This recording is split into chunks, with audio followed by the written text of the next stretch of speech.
وإذا لقوا الذين آمنوا قالوا آمنا وإذا خلا بعضهم إلى بعض قالوا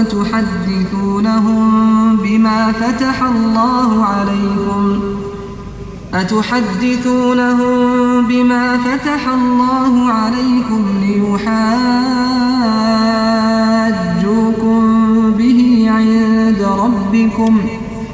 أفلا تعقلون أولا يعلمون أن الله يعلم ما يسرون وما يعلنون ومنهم أميون لا يعلمون الكتاب إلا أماني وإن هم إلا يظنون فويل للذين يكتبون الكتاب بأيديهم ثم يقولون هذا من عند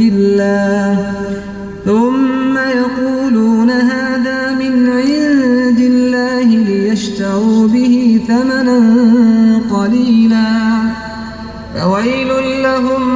مما كتبت أيديهم وويل لهم مما يكسبون وقالوا لن تمسنا النار إلا أياما معدودة قل أتخذتم عند الله عهدا فلن يخلف الله عهده أم تقولون على الله ما لا تعلمون بلى من كسب سيئة وأحاطت به خطيئته فأولئك أصحاب النار هم فيها خالدون والذين آمنوا وعملوا الصالحات أولئك أصحاب الجنة هم فيها خالدون وإذ أخذنا ميثاق بني إسرائيل لا تعبدون إلا الله وبالوالدين إحسانا وذي القربى واليتامى والمساكين وقولوا للناس حسنا وأقيموا الصلاة وآتوا الزكاة ثم توليتم إلا قليلا منكم وأنتم معرضون وإذ أخذنا ميثاقكم لا تسفكون دماءكم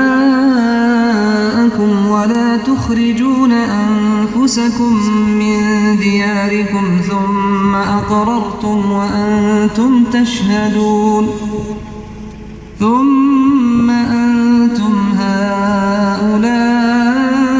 تقتلون أنفسكم وتخرجون فريقا منكم من ديارهم تظاهرون عليهم بالإثم والعدوان وإن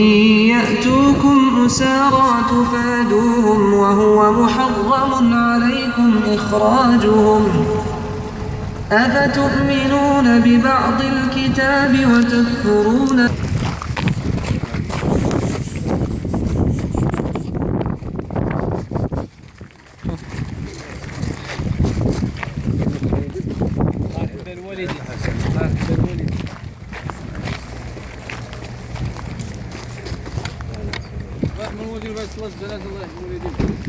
إلا بغيت تستناو واحد جنازة أخرى